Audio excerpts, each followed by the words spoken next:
everybody. I bet you thought you would never see us again.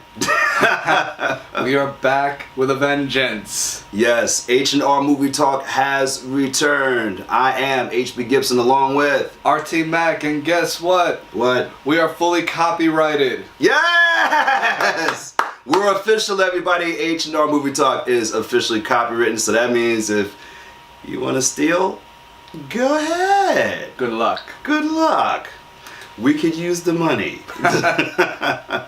Well, today on the show, we are going to be talking about the legendary Peter Sallis. And actually, we did a show on Peter Sallis, but the footage got, I'll just say, lost. So we're back again. It doesn't matter because you didn't even see the footage, so this is all new to you anyway. So we're talking about Peter Sallis. So who's Peter Sallis anyway?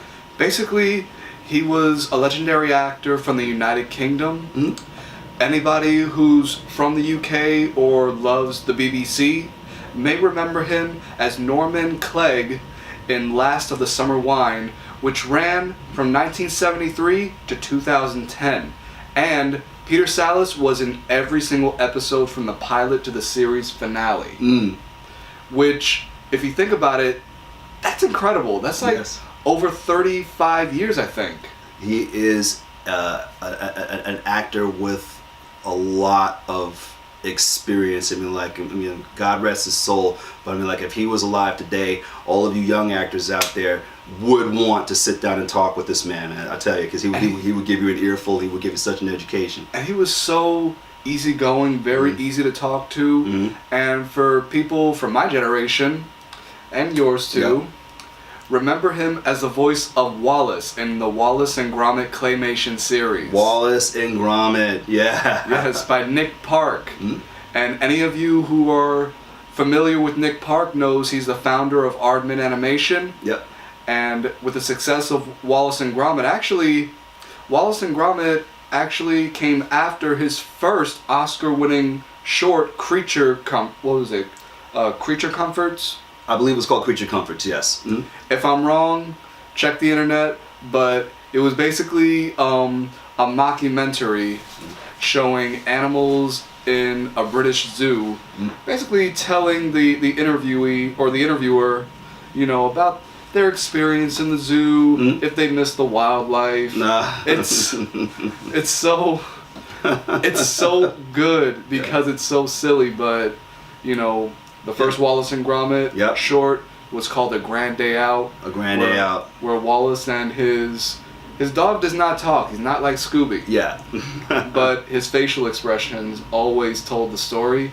And he creates a rocket for those two to go to the moon to find the best cheese. The best cheese,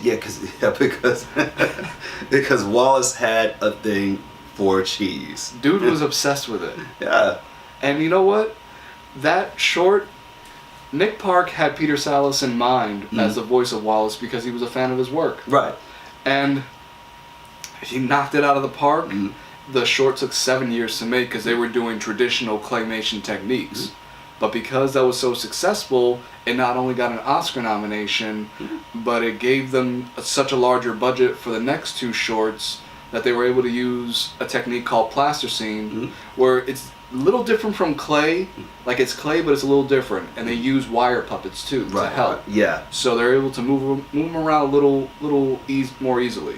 Just to let everybody know that stop motion action is not a lost art. It is still being used, but it's like it's the best. It's just something about stop motion action. It's very tedious. It's like you take a figure, you move them like a quarter of an inch. You take one frame, then another quarter of an inch, take a frame, then another quarter of an inch, and take a frame, and it goes on and on and on and on and on. And then before you know it, you have a character walking like this. But it is painstaking. But it is an art form.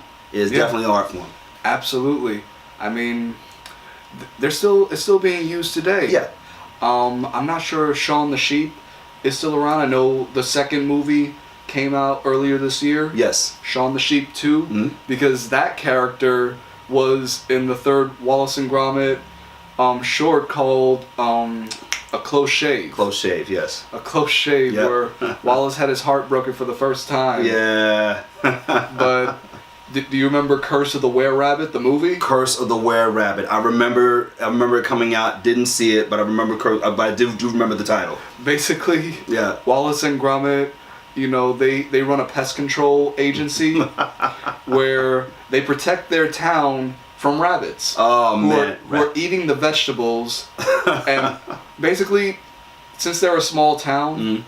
They grow vegetables to much larger than their normal size, and it's for their vegetable contest. Right. And Gromit was growing a humongous melon, like huge. It was so huge, but I mean, Peter Sallis was just he was just great. I mean, he did one more Wallace and Gromit short, which was very film noirish. It was called A Matter of Loaf and Death. A Matter of Loaf. Yeah, in this one, they're bakers. A loaf. A Matter of Loaf and Death.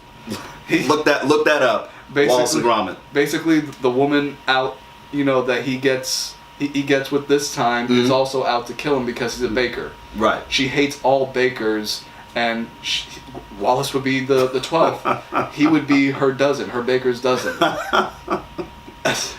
Okay, now what was the series that he was in that he did like over 295 episodes? I think that's a record for any actor in any film. Last of the Summer Wine. Last of the Summer Wine. He was probably the one cast member the only actor to appear in all 295 episodes. That's amazing. It basically started out with three guys. Him and two other guys, and sadly they passed away. But he was still around. And, his character was able to impart wisdom to his children, grandchildren, everybody. I mean, the man was born in 1921. 1921. 1921, man. How many people from the 1920s are still around? Very few. I mean, the man has been around, I think, for about as long as Queen Elizabeth has been in her reign. Yeah. Northwood, London, England is where he's from. Northwood, London, England is where he was born. He had a very regal presence to him with the way he spoke. You can always tell the difference, with people's accents, whether they're from like a well-to-do neighborhood or whether they grew up in like the projects. I'm sorry, I made a mistake. Okay, he was actually born in Twickenham, Middlesex. He was born, and he died in Northwood, London, England. Yeah. Pardon the faux pas there. He actually passed away June 2nd of this year. Yeah, June 2nd of this year. Yeah. 5 days before my birthday. He passed away. That was a little tough to swallow. I was hoping that he would make one more short, but he actually retired in 2012, so he at least got to spend 5 years of retirement. Yeah, he had a long list of theater work, including Noel Coward's Hay Fever. He also did another play. He had a walk-on part in Richard Brinsley Sheridan's The Scheming Lieutenant. And let's see, what else did he do? He had a lot of work. Yeah, it says here. Orson Welles in 1955 production of Moby Dick. He appeared in the Hal Prince produced musical She Loves Me in 1963. Yep. So he not only conquered television and stage, movies. I mean, he conquered it all. He conquered it all. Was on daytime talk shows, other films here like Curse of the Werewolf, The VIPs, Charlie Bubbles, Scream and Scream Again. And keep in mind, these are all from the BBC. So if you're a fan of British work, check them out. He appeared in the first West End production of Cabaret, opposite one of my favorites, Miss Judi Dench. Dame Judi Dench. Yes.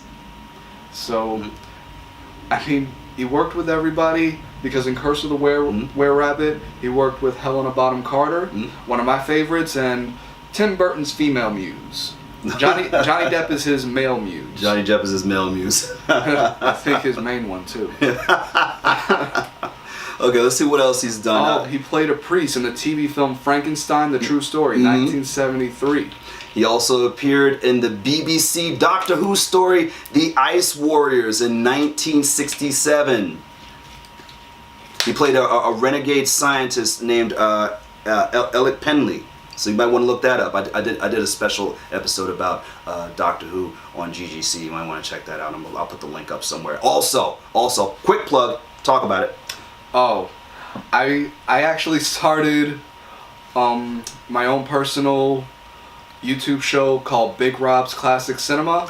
I go by the alias Big Rob, and you only hear my voice, but it's mainly a top 10 show. So you hear top 10 interesting facts about the first 2 episodes I have on YouTube right now are on my personal YouTube page. First episode's about Metro Goldwyn Mayer.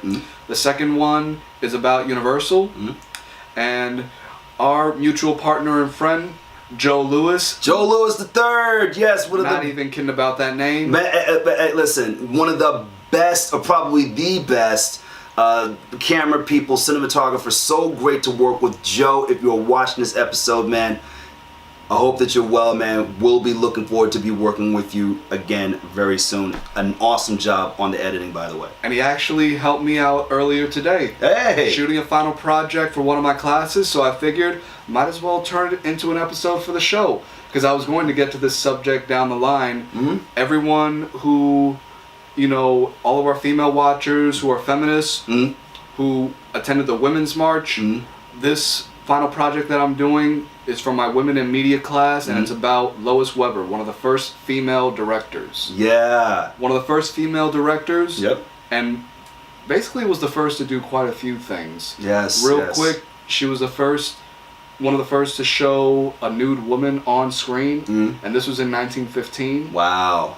Yeah, in a film called Hypocrites. You can find the whole thing on YouTube. It's in the public domain. It's very powerful if you understand, the religious aspect of it. It's called Hypocrites. Also, I think we're going to close it out now, right? Might as well close it out? Yeah, we're going to close it out. We're going to close it out like this. We are at the moment, while you're watching this right now, we're getting ready to film 3 more episodes of H&R Movie Talk because we've been away for so long. I can't wait to talk about the things we're going to be talking about. One of which is we're going to be talking about what I like to call the casting couch is burning. Yes, because when you were talking about the women's rights, the march, it triggered me. There's a lot going on in Hollywood, in the news in regards to that sort of a thing, and we're going to be covering that in an up-and-coming episode of H&R Movie Talk. And that one may have to be split into 2 parts, depending, because that's like an essay topic. So oh man! If we go long, we go long. Yeah, absolutely. So, and we may even squeeze in a review for Justice League because we both saw it. We're both psyched. Yes. It's still very fresh in our minds. Exactly. So, so yes. So to close it out with Peter Sallis. Oh man, 96 years old. 96 years old. 96 years old. Yeah. And can you scroll up? I want to see the year that he started his career. 1946 to 2010. Yeah. Though they say 2012 also, he might have done a few interviews. Right. So we'll count 2012. 1946 to 2012. He lived through how many eras?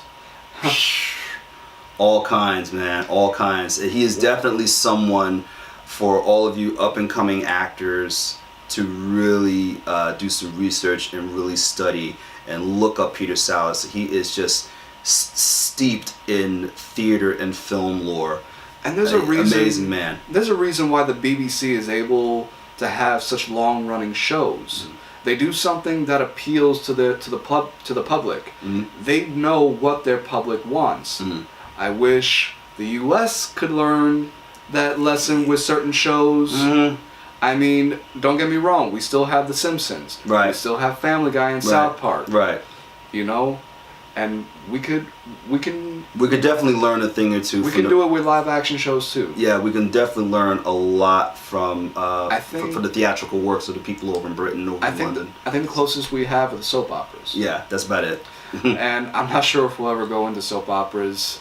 That'd be tricky. But Peter Sallis, we miss you. Miss you much. And with that being said, we're going to close it out like we do with every show. When you're in the movie theater, please shut up. Oh, and in the case of seeing Justice League, if you're in a theater where you reserve a seat, sit in your reserved seat. Don't take somebody else's, please. Just because they don't show up as early as you do, don't be that person, please. Yeah, they're reserving seats now. Please be courteous. Please be kind.